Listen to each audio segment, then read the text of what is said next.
Ahora, esto empeoró después de que llegó Fox, digo, son prácticas que ya se venían haciendo con el PRI también.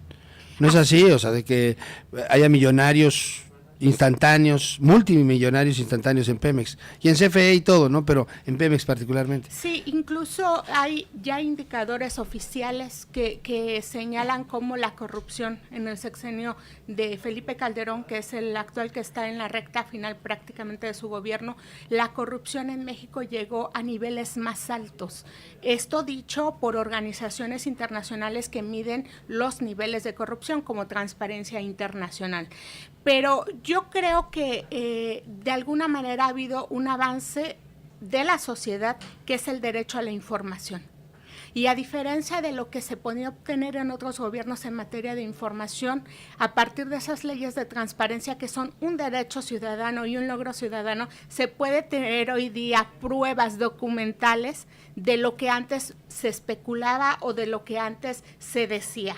Ahora se puede obtener pruebas que documentan cómo son o qué funcionarios públicos o qué empresarios se están beneficiando de los graves actos de corrupción. Y yo te citaría un caso que refleja todo esto, y son aquellos contratos con los cuales se benefició Juan Camilo Muriño en Petróleos Mexicanos, que yo publiqué también esta investigación y que se pudo tener una evidencia documental de un tráfico de influencias claro y evidente y de un interés detrás de la reforma energética. Es decir, la gran diferencia es que hoy con trabajos de investigación serios y puntuales podemos ofrecerle a los lectores pruebas documentales que estén evidenciando, que prueben la enorme corrupción que está pues destruyendo a las empresas de gobierno, a los sectores oficiales del gobierno. Desmantelando, ¿no? Desmantelando, porque cuando tú lees el Cártel Negro te encuentras que en este desmantelamiento de la empresa, en este saqueo,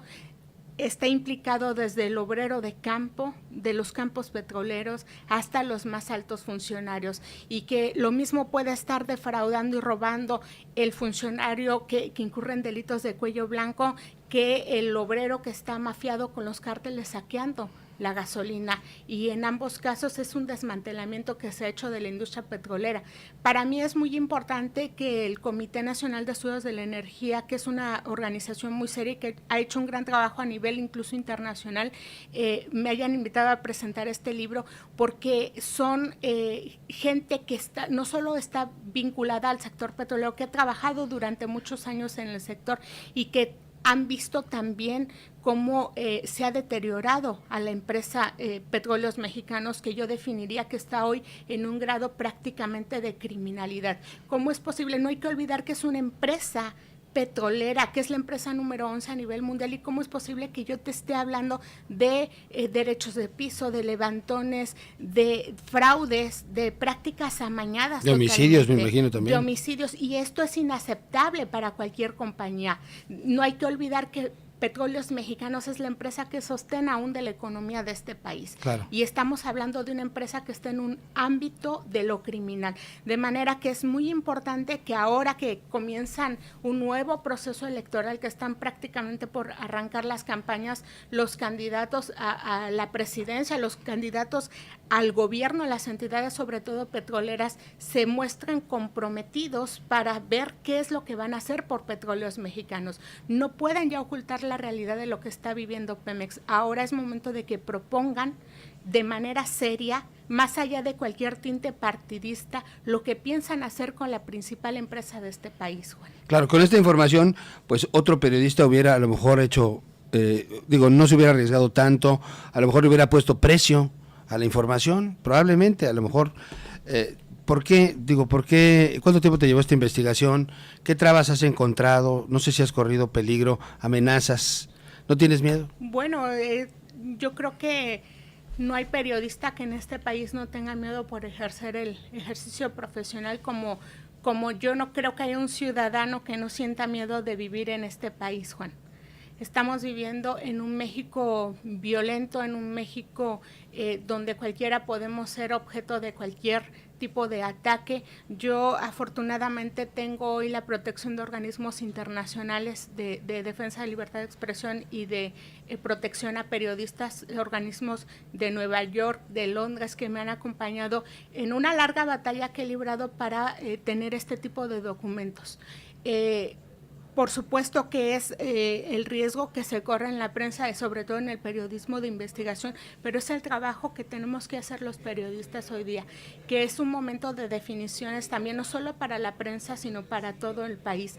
Yo creo que todo mundo ya está cansado, Juan, de vivir en un México de inseguridad, en un México sin oportunidades, en un México donde los jóvenes prefieren vincularse al crimen organizado porque no tienen una oportunidad para la educación, una oportunidad de vida.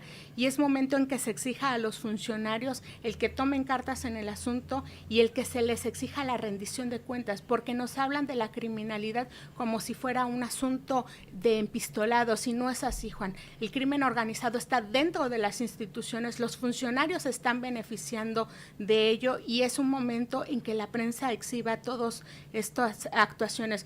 Por supuesto que se corre... Se debe actuar con mucha cautela, sobre todo para presentar este tipo de información.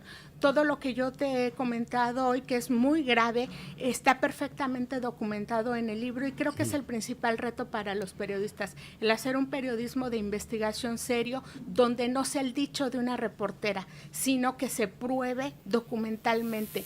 Y la mayor parte de la información que está aquí contenida, yo te he referido que eran informes clasificados como confidenciales, pero oficiales al fin y al cabo.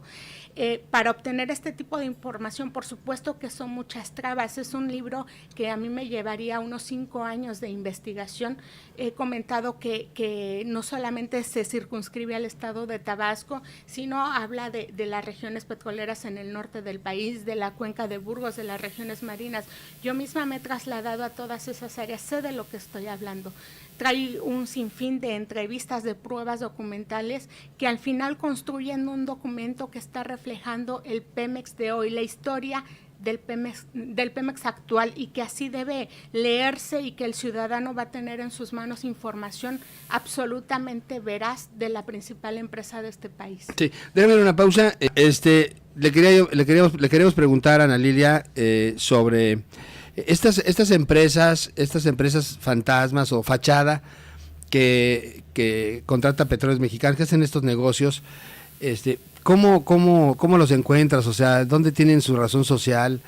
No sé, llegas y a lo mejor, el otro día leíamos que hay empresas, nos los platicaba el secretario de la Función Pública, Rafael Morgan Ríos, que encuentran a lo mejor abajo de un pirul o de un almendro, ¿verdad? Un cartelón ahí, esa es la empresa, ¿no?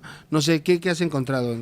Mira, yo cuando realizaba este libro tuve varias reuniones con el secretario de la Función Pública, que entonces era Salvador Vega, quien pidió un permiso en el cargo y que lo precede Rafael Morgan recientemente. Y él me contaba precisamente la historia de empresas de Tabasco, que en varias colonias populares se crearon empresas de portafolios que se constituyeron formalmente ante notarios públicos, pero no existían tales empresas, y que esas compañías durante el sexenio de Vicente Fox y una parte del de Felipe Calderón, compañías fachada, le facturaron a Pemex 1,600 millones de pesos de la nada. Se acreditó, la Función Pública acreditó que la documentación que estaban presentando era documentación apócrifa, y él contaba una anécdota que refiere muy bien de qué se trataba el negocio. Él decía que él mismo vino acá a Tabasco a visitar los domicilios oficiales de esas compañías, y que lo que se encontró fue una señora que estaba en un terreno prácticamente baldío, una casita por ahí en la colonia Tamulté, donde la señora estaba lavando en un lavadero que estaba sobre un cúmulo de piedras, la señora en sandalias, en mandil, y le pregunta a él que si aquí está la compañía. y ella le dice que cuál compañía es la que busca, en la que soy la dueña o en la que soy la accionista. De eso estamos hablando, de una empresa que le factura a Pemex 1.600 millones de pesos y esa era la infraestructura oficial de la compañía. De hecho, a esas empresas, ese grupo de empresas que se crearon aquí en el estado de Tabasco y que eran contratistas en varias subsidiarias de Pemex, la función pública les impuso la multa que es la más alta en la historia de la Secretaría de la Función Pública. Esto fue recientemente. Y que bueno, no ha terminado ese proceso. Pero con 1.600 millones que te regalan, pues puedes pagar cualquier multa casi y te mueres de la risa. Prácticamente, y bueno, el libro es muy destacable esta anécdota que cuenta el mismo secretario porque él directamente se traslada a verificar la manera en la que operaban este tipo de compañías, claro. ¿No? O sea que sí hay un esfuerzo verdadero del propio gobierno federal por... Yo creo que son casos muy aislados y que en realidad no están a la altura de la circunstancia de lo que se está denunciando. De la gravedad. ¿Por qué? Porque esas mismas compañías, que eran prácticamente empresas de portafolios, habían sido denunciadas ante Función Pública años antes, cuando apenas le habían facturado a Pemex algo así como 400 millones de pesos y la Función Pública no hizo caso de lo que se le había denunciado. Al cabo de los años ya habían facturado 1.600 millones de pesos y es cuando se atiende esa situación.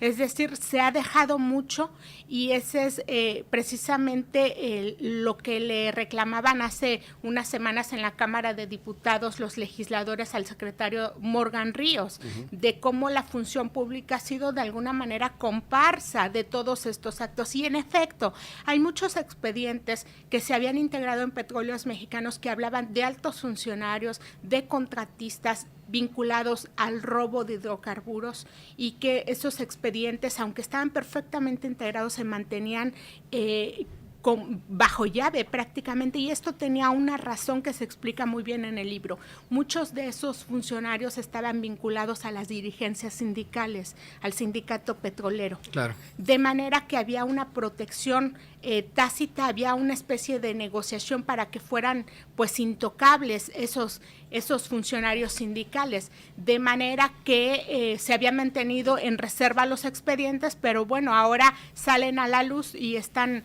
ya desclasificados en este libro. Hablando de